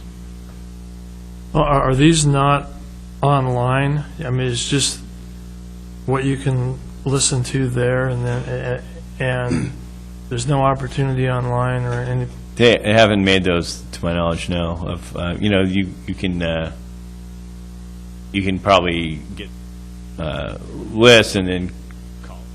It's kind of your membership. Yeah, but I mean the networking that you get out of these type of events, it's where a lot of value comes to it. Yeah, I would definitely concur. In fact, the Abraxas kits are one thing that came out of NOM's conference that I went to in '07, and then in '08 we started that microsystem testing.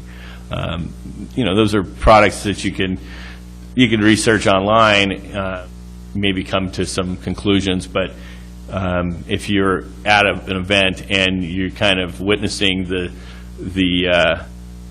vendor, you kind of get a little more tighter perspective on, maybe this is a good thing, maybe it's not. Your neighbor and say, have you used this Abraxas kit? I don't want to pick on them because, or I will, because we didn't say that they work quite well, I guess. So those type of opportunities are best face-to-face, for sure. You get a lot of value out of that.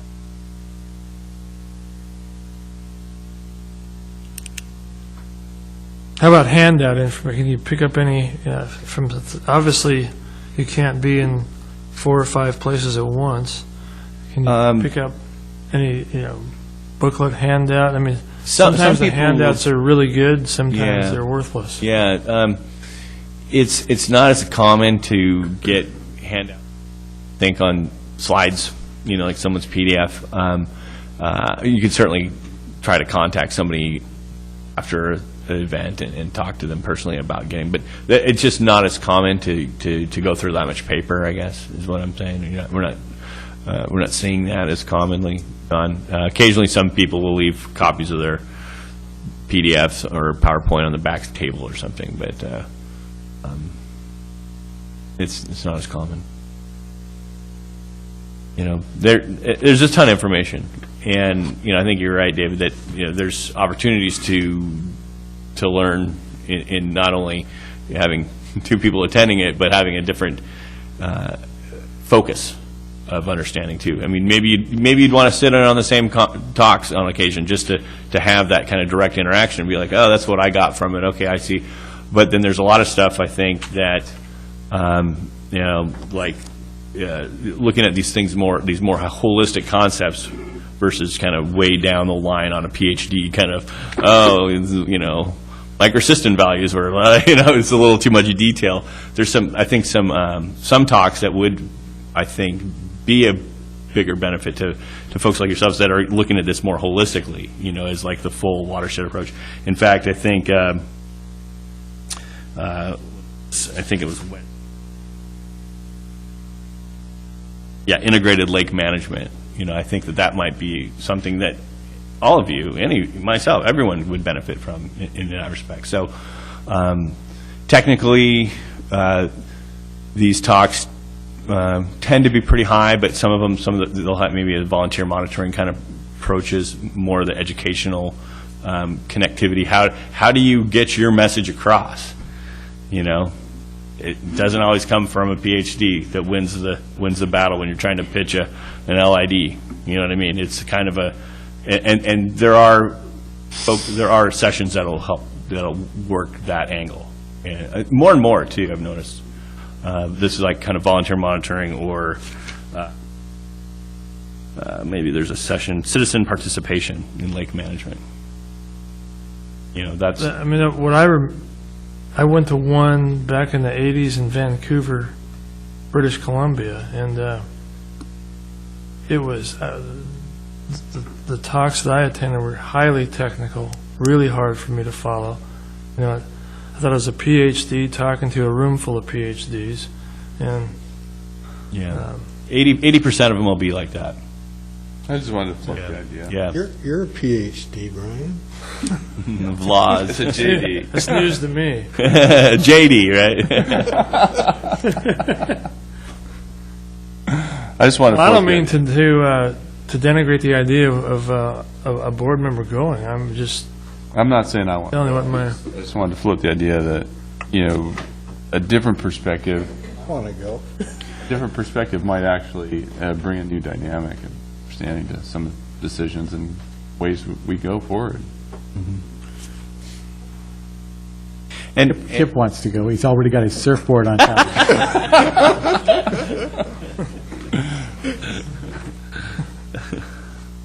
well, I will point out that I think I make the case equally for those events that are in places like Hartford, Connecticut, as I would have San Diego. In fact, this is the cheapest one in the 7 years that I've been here because of the airfare being so much less and the travel day being saved. So this is an actually even better value, Surfboard or not. At $1,300, I mean, that's not a lot to go attend an event like this for 4 days. Yeah. Yeah, because the actual registration fees are fairly low. I apologize for not getting on this last month, because I think you would have saved about another $50, $60 potentially on, there was even an earlier registration fee that NOMS has. And it may make these kind of discussions, something we should just have July 1, and just, if that's a decision for the district that that's what they want to do, they just, send their manager or open it up to staff or board members or whatever to attend, and we just register, and that way we get the cheapest rate. But, yeah. I think the motion for the previous year was, that we approved, was that pay the cost of the manager and the board member? I believe so. That was the Oregon Lakes, right? Oh, is that Yeah, right? that's a good question. I think, David, you're right. I don't know if you had decided. We'd have to look at the minutes on that. It was the one that was in Bend. It was Bend. Oh, that was a different, maybe SDAO, Special District Association of Oregon. And as far as a good event, that one certainly, for all folks in this room would have benefit too. That's that kind of core board member kind of understanding. Not going to talk about lakes, obviously. I think you did approve it for your Ola Walpa conference this summer or this fall, as you had the year before. And when we're looking at gaining perspective and education for everyone, that conference might be a good one to actually attend. They're actually holding this Limnology 101 class, specifically aimed at citizen science kind of understanding. When's that one? That's October 16th, 17th, and 18th in Vancouver. Washington? Yeah. And the Wednesday is the Limnology 101, and then they have, because I'm the co-chair, as you recall, the sessions start on Thursday. There's 2 concurrent sessions that'll run, and it'll be all day Thursday, half day Friday. I think I'll look at my calendar, see if that's an option for me. Early registration for OLA members ends the 15th of September, so in a couple days. It's $25 more if you were to wait. It wouldn't be that What's big. the total fee on that one? It's $125 right now. It'll be $150 for that's for just your admission and food and the meals that you get during it. And then I think what you would have authorized is per diem for additional needs and or hotel. I think is, we'd have to look at the minutes on that, or you could make an amendment to those. Did you say October 16, 17, 18, or did I? Okay. Yeah, for OLA and WALPA, the regional joint conference, which it's been since 2006 since they have done that. So those are pretty infrequent, and it's a pretty hearty agenda already. It's got a lot of good stuff in it. Typically, an OLA conference is on a Saturday, 1 day, 1 session.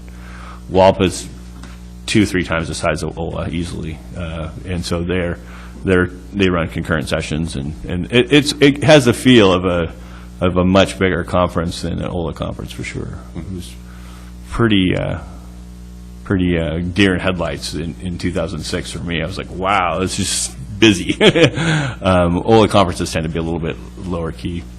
But the Limnology 101's part of the It is, yes. Oregon Lakes Association? Yep, and that's on Wednesday. Your registration covers all 3 days.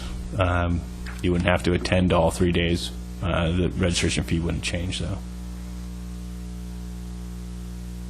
Okay.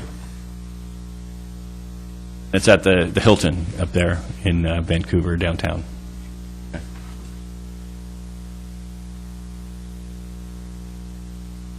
Did you want to make a motion to the finance and a board member to go, or not?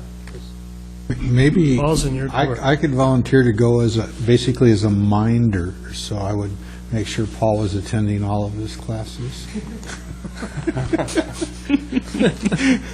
Okay, so, No? so for NOMS, for the sake of, let's do it, I guess, I'll make a motion in two parts. First motion is to, for up to $1,500 for the lake manager to go to NOMS.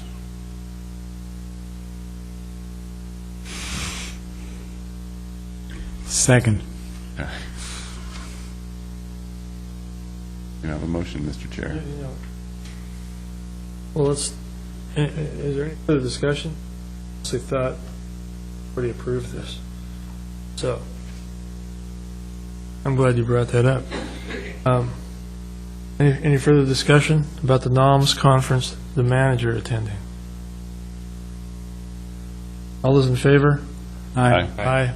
Opposed? That motion carries. Your second motion? sir? I'll make a motion that we fund a board member going to the NOMS conference,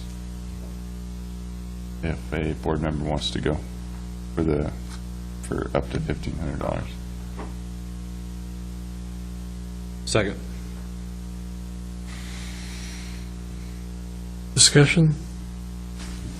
No, I would wonder how, I mean, based on my experience, how much a board member's gonna get out of it. But then again, they will send a board member that's smarter than I am, so. That could be any of us. Yeah, that's what I'm saying. So, and I think if somebody, wants to spend, 4 or 5 days of their life to do that, I mean, I think we should support that. So, I guess I'm talking myself into voting for that motion. Okay. Anybody else? How many times, Paul, have you had a board member take you up on this? None, 0 times. Yeah. I could Well, be the first. for the NOM, certainly, when we had the Oregon Lake Association meeting in town, we had attendees, and that was certainly beneficial.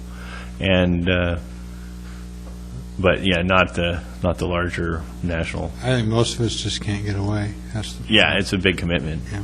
It And is. it's what, Wednesday, the 30th of October, which is a problem for you Oh, Halloween. with your trick-or-treat stuff you do. Yeah. Also, we have Ann Rule coming to the hotel as a guest. So she's going to give a talk and stuff. It's pretty cool. Yeah. That wasn't relevant, but I put a plug in. Yeah. Is there a fine for advertising? Is she the one that writes the books on serial killers? Yeah, yeah. Okay. Not my cup of tea. Is there any more discussion on that? Ask Kip. Is there any more discussion on that? I've said my piece. All those in favor? Aye. Aye. Opposed? No. Motion, okay. So, Motion still carries, I guess, 4-1. given I wasn't here last month, I probably would go to the one in Vancouver if the board wanted to send me. The only thing I would ask for is the conference fees. I don't need mileage. I wouldn't do per diem. Just pay the conference fees, and I'll go to some of the sessions there if you wanted to send me. I'll move that we approve sending a board member to the OLA conference and pay for the conference fee. Second. Discussion? All's in favor? Aye. Aye. I'm not voting. Okay. So, David, you can sign up right online, OregonLakes.org. We can do it together. I can pay for it directly, or we can do it in reimbursement, however you want to do that. I'll come into the office tomorrow. And we can take Okay. Well, I'll be out of the office tomorrow. Okay. We'll deal with it tomorrow or before the 15th, right? For early registration. We could do it after the meeting. Yeah, good call, Seth. Thank you. Okay. And just for public information purposes, that's a grand total of $125. Mm-hmm. Yep. Okay. We're done with the NOMS topic, Paul? Yeah. We're going to go through each one of these seminars and explain the benefits. I'm talking, for those that don't know, I'm talking about 6 pages, single line listings of possible seminars to attend at the NOMS conference. Okay. The senior fair, am I skipping anything on the senior fair? Yeah, so this is an annual event put on, as I disclosed in the staff report, by an immediate family member. It's held at Chinook Winds. It's October 1st. We've had booths at this event maybe 4 out of the last 7 years, if I have to think, something around there. We were there last year. It was a very good event for us last year with the grass carp survey. We got I think Alyssa clocked 70 or so different surveys that she collected. Maybe it wasn't that high. Anyhow, a significant portion of our outreach. It's actually 3 days in advance of the October 4th meeting for ODF&W that we'll be attending. So if we wanted to stir up some additional support, that could be a really good opportunity. The cost is $150, so full day commitment. Typically, Seth and I would split it maybe 4 and 4 hours or something. Board members have come in. Ran into Smokey Aschenbrenner yesterday, and we're chatting with him. I remember him coming to those events and staffing him for a couple hours, 3 hours, whatever. It's a good representation. You get to see a lot of see a lot of people in the community. So it's a good, I think, FaceTime opportunity if you're interested. I'll leave it at that. Where do you meet, upstairs?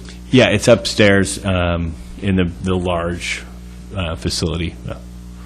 Or you just have Banquet rooms. just a table, is that it? Yeah, we have a table. We have our we've done slideshows. We've brought up the projector. We've showed people GIS up there. Here's your property, and chatting about their property and zooming in. People get interested in that. We've just handed out flyers, information kind of stuff. It's always good to have a little candy to lure people into your booth, kind of thing. That sort of thing.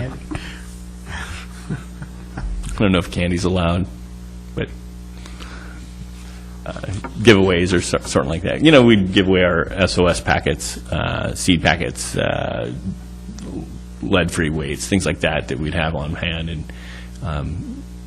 just try to communicate with people and just chat with people, and you get a pretty solid mix of your constituents, because a lot of those people are manning those booths on the other side of the wall, and so you walk around and chat with them too, and that sort of thing. So those are some of the interactions, and then you have a wider interaction with people that are just visiting the area, certainly too. It's not exclusive to just residents. I think they get, I don't know, probably underestimated 1,200 to 2,000 people a day come through, of which you get your opportunity to talk with those people. Are you looking for approval of your participation? Well, I'm just bringing it to your attention. It's coming up shortly, and so if you want to do it, we just need to act on it. And if you wanted to do it, we could do it. Well, if you can turn it into a good outreach opportunity prior to our October 4 ODFW commission meeting, seems like it'd be worthwhile. That's the window I see. But then again, I'm just leaving it at that. immediate family member. It's not my money, I'm not spending, it's not my actual conflict, but I just want to disclose that, so it's not. I'd like to make a motion that we authorize Paul to do that. And by doing it, we were meaning setting up a booth like we have Mm-hmm. in the past, and Mm-hmm. paying the $150. Spending the day. I will second Kip's, I think he made a motion. I'll second it. Just in. I think we can call that a motion. It's close enough. Close enough. Motion to spend $150 on the senior fair. Paul to participate.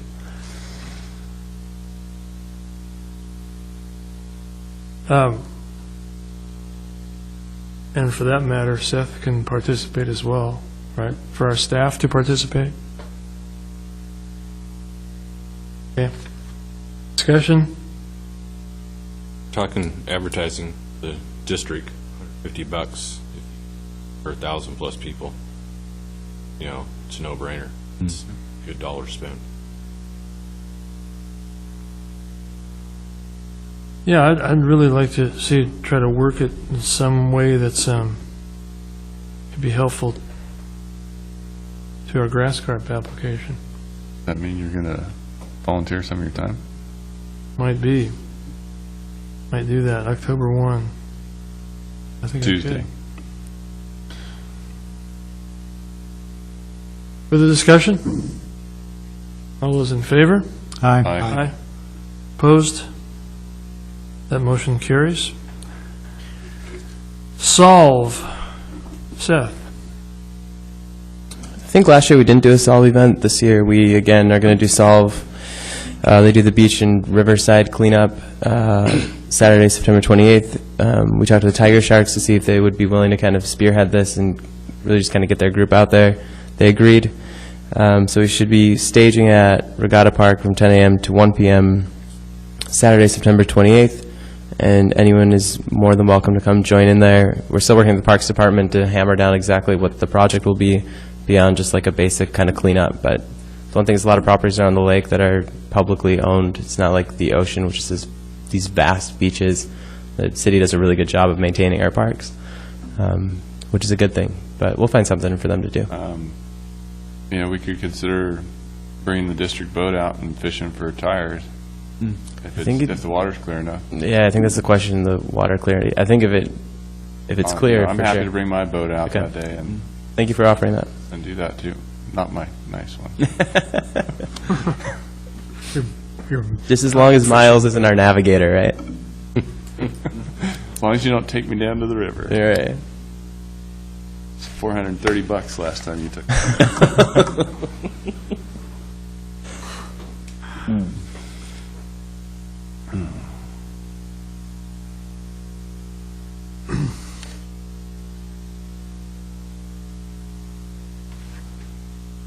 Any non-agenda items from board members? This NORP thing, right? Seth, do you want to give a quick update on ahead. our meeting with Do you want to go ahead now on it? Okay, so Saturday, Seth and I met up with a gentleman, Jack, up at the Portland waterfront to discuss his desire to bring dragon boat races to Devil's Lake, which, and we talked to a couple of event coordinators down there and some people who have been involved with it for quite a while.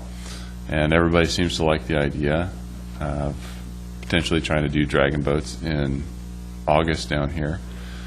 So we'd like to bring down a small delegate from, the Jack and a couple of the dragon boat event organizers to look at the spaces we have available at Regatta and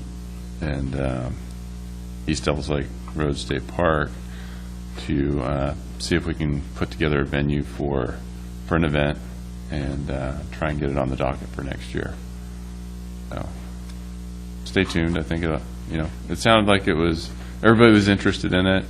August is a real quiet time in that arena.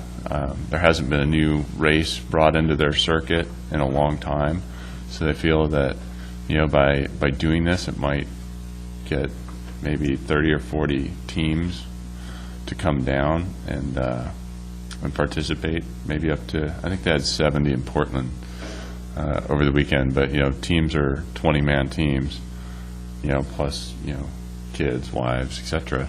So, I mean, that's, quite a few people that would be coming into town that probably would never be here for any other reason. So it's a whole new group of folks that we have the opportunity to get involved in the community and kind of energize some activity. So hopefully it'll all come together. One of the ways we were thinking of possibly funding it was applying for a VCC grant, which is what we use for the revival. And I think just to bring this up at the City Council meeting on Monday, the VCC committee is proposing new rules on their grants, and one of those was to not even consider grants for July and August, which potentially could hit this, but I bring it up also because we were the beneficiaries of a VCC grant for the revival in this past year. But those rules haven't gone through for sure yet, but that was one that didn't seem to get much criticism. So just something to consider. But others, yeah, I mean, I think as far as an event space, I think Regatta Park has the hard, solid things to do it there. It's just going to be making sure that we put the event organizing on that group that's coming down, because I think it's a lot of work. There's a lot of things going on there. And then the other thing that we, Paul and I had talked about when we had first met with Jack is, could we somehow tie this into the revival and have it be going on at the same time? And I think we realized pretty quickly with that number of teams that there's no way that it could happen. But on the other hand, then Paul, just bringing down 4 boats and doing it just more demonstration style, kind of like what we do for water polo. It's just one game. It's just a chance for people to kind of see what water polo is all about, and kind of doing a similar. So when we have that meeting with him, the idea, what would it take to get 4 boats down here, bring a few teams, they can paddle around, and then it would also be a chance for people, attendees of the revival, that they could go out and try paddling around on these boats. It's a good way to Lincoln City try new things. Mm-hmm. Well, I think that's a interesting approach. I mean, I'd kind of like to see a full-on event happen, because I think it would bring more economic stimulus into the into our area. But as a fallback, I think if we can bring down a couple of boats and do some demonstrations, or even if they do get an event set up for August, if we can bring them in to do that as part of the revival as a precursor, right? Because one of the things that I had expressed was, hey, can we get somebody from our own, can we get people from our own community to get a chance to jump in the boats? Because they're all the boats are used commonly for all the teams. Each team just jumps in, boat A or boat B. They bring their own paddles, and that's how they do it, right? So if we could get enough paddles for a couple of groups of people from the community that want to actually give it a try with might be kind of fun. So Seth, as the community tries to monetize the lake, it presents some challenges, particularly in July and August. In August, most of the hotels, I won't say are full, but a lot of them are full, and most of them are close to full. And boaters bring a particular challenge in that we're fighting for parking for just our fullness. Then you bring somebody that's got a car and a boat in too, it tends to make it a difficult situation. Having said that, just being aware of those challenges helps us be able to work around them, or to see what the potential problems might be in the future. And we can find a place that people can park their boats, Yeah, so Kip, the event sponsors bring down in between 2 to 6 boats to do the races. So, it's not like every team brings down their own boat. So it's we could definitely find a place to park them. I think they actually leave them in the water during the events. So. Yeah, okay. Yeah, it's a good comment. Thanks. But good point there. Well, no, it wasn't. Would have been a good point. Okay, it wasn't. Oh, it was. But I had good parts. All right, any other non-agenda items? Any additional comments from citizens present on agenda items? Any board comments or announcements? One announcement, the Rocky Stone Memorial Kilo is October 6th? I'm kind of looking to you guys to see if you're... Is it the 12th? Is it the next weekend? Same as the Kite Festival typically. Should I... Well, the Kite Festival is on the 5th and the 6th, so if it's the same as that, then it's that one. Well, it'll be listed in the your listserv that'll come out, but I just wanted to put people heads up that that's coming. It's posted on at the kiosks for a partial lake closure, and that event will also host a new track, as we talked about, that Craig Selvage has been part of getting a new race, effectively, secondary race, part of that event. So the spectator value may have increased. If you're like to see boats go fast, you'll have opportunity to see more boats go fast. So that's coming up a couple weeks in first weekend. And watch your listserv, I guess. First weekend in October. Yeah. Yeah.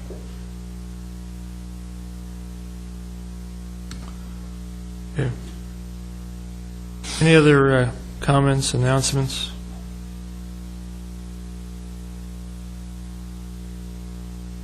We are adjourned. Where's that go? All right. Thank you.